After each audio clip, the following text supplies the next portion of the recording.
Signal সমস্যায় rail যাত্রীদের দুর্ভোগ, আজও চরমে ভোগান্তি। কারণ একাধিক লোকাল ট্রেন চলছে লেটে, 30 থেকে 1 ঘন্টা লেট এক একটি লোকাল ট্রেন। একাধিক দূরপাল্লার ট্রেন, সেখানেও সময় পরিবর্তন। আর জানিয়ে রীতিমতো সমস্যায় জেরবার যারা ট্রেনে যাচ্ছেন সেই যাত্রীরা। আমাদের সঙ্গে সেখান থেকে সরাসরি রয়েছেন প্রতিনিধি দেবাশিস।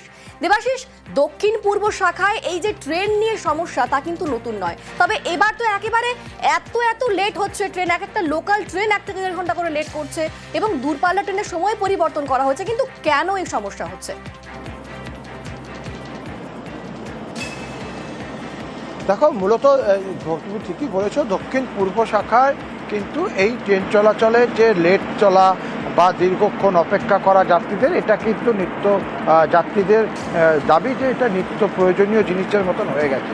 তবে এই মুহূর্তে দাঁড়িয়ে গতকাল থেকে যেটা সবচেয়ে বড় সমস্যা হয়ে গেছে, কার্যত বলা যেতে পারে এমন একটা সমস্যা হলো যেখানে একাধিক দূরপাল্লার ট্রেনকে ক্যান্সেল করতে হলো।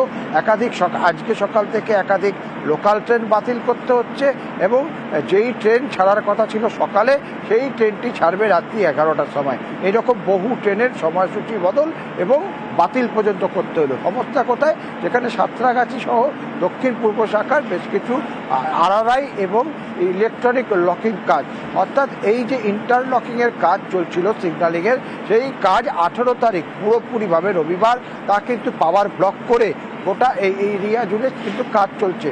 সেই কাজ শুরু হয়েছিল 30শে এপ্রিল, যা 12ই মে পর্যন্ত টানা এবং 18 তারিখ পর্যন্ত লাস্ট কাজ হওয়ার কথা ছিল।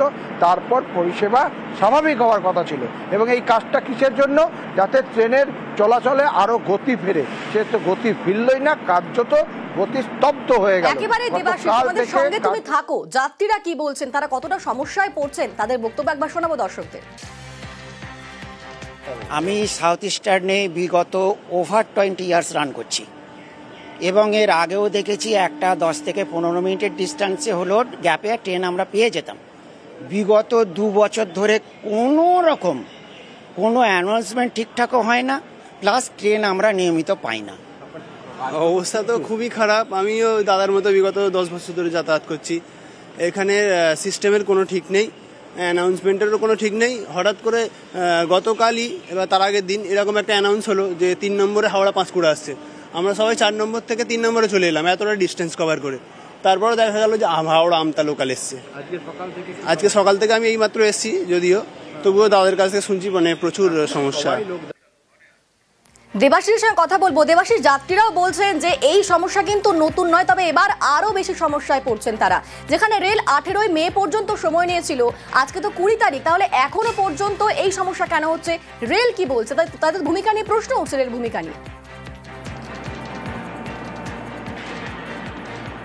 দেখো, অবশ্যই রেলের তরফ থেকে এখনো কোনো রকম কোনো বক্তব্য পেশ করা হয়নি, কোনো প্রেস রিলিজ সেখানে দেওয়া হয়নি।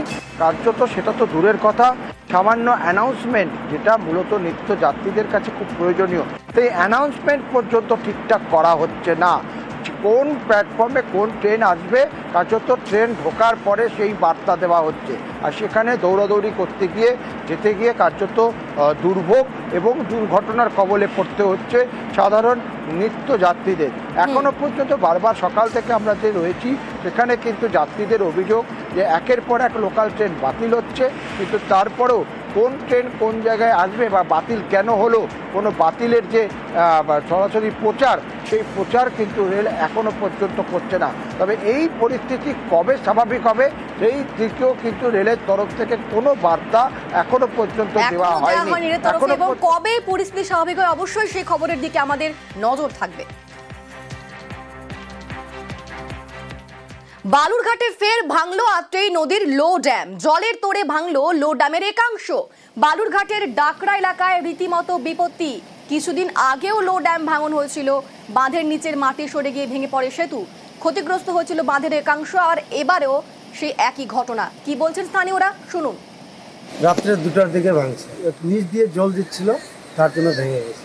উঠে দেখি যে কিসের শব্দ, দেখছি যে মানে সামনের দিকটা যে গেটটা জল মানে খুলে বার করে ওদিক মানে তার পাশেরটা ভেঙে নিচে ডাউন হয়ে বসে গেছে। রাত্রের মধ্যে বৃষ্টি হয়েছিল হালকা করে, তারপরে পরবর্তীতে এটা ঘটনা ঘটছে।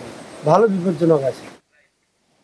আমাদের সঙ্গে অনুপ রয়েছেন সরাসরি। অনুপ, এই সংস্কারের কাজ তো হয়েছিল, সেই কাজ শেষ হতে না হতেই আবারও বিপত্তি, কেন বারবার এই সমস্যা হচ্ছে?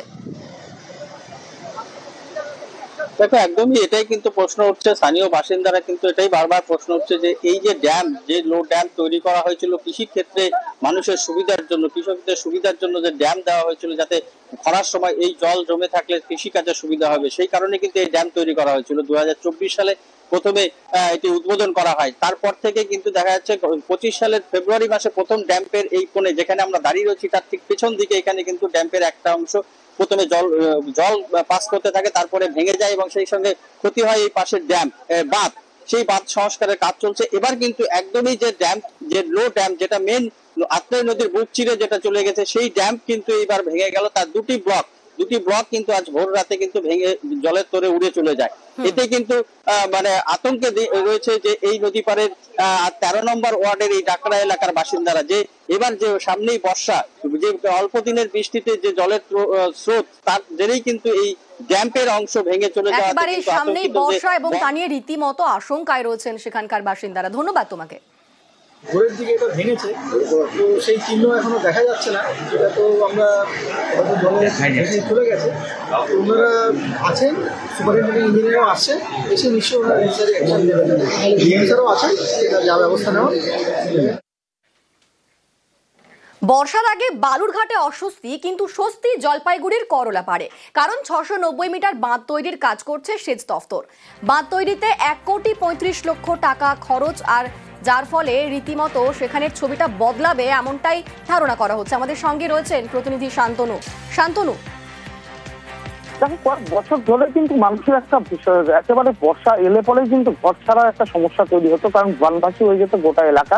কলা নদীর পার থেকে পরেশ মিত্র কলোনি এলাকার বাসিন্দাদের আশ্রয় নিতে হতো ক্লাস শেল্টারে, এবং পাশাপাশি যাদের ক্লাস শেল্টারে জায়গা হতো না তারা কিন্তু রাস্তায় রাস্তা রাখতেন। এই পরিস্থিতির থেকে পরিত্রাণ চেয়েছিলেন তারা, সেচ দপ্তরের দ্বারস্থ হয়েছিলেন।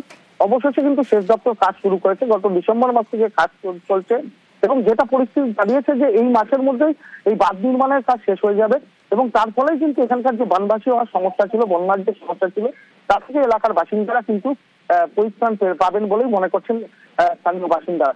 তারা মনে করছেন যে প্রতি বছর তাদেরকে যেরকম বাঁধের রাস্তার আশ্রয় যেতে হতো, ফ্লাড শেল্টারে যেতে হতো, এই বছর আর সেমন ভাবে যেতে হবে না, এবং স্থানীয় কাউন্সিলর তেমনটাই মনে করছেন। তার ফলে কিন্তু যে দীর্ঘ কয়েক বছর, বলা যেতে পারে 2 দশকেরই একটা সমস্যা ছিল এলাকার বাসিন্দাদের, সেই সমস্যা থেকে সরাসরি মুক্তি পেতে চলেছেন এই এলাকার বাসিন্দারা।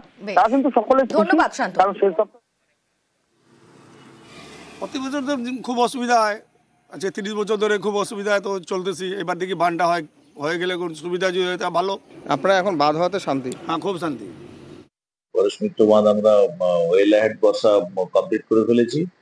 2টো আউটফল আছে পাইপ দিয়ে, সেটাও প্রায় কমপ্লিট, 5-7 দিনের মধ্যে শেষ হয়ে যাবে। তার মানে বর্ষার আগেই মানুষ সম্পূর্ণ প্রোটেকশন পেয়ে যাবে। লো লাইং এরিয়া ছিল, জল উঠে যেত, সারা বছর ধরেই জল থাকতো, সেটা হবে না।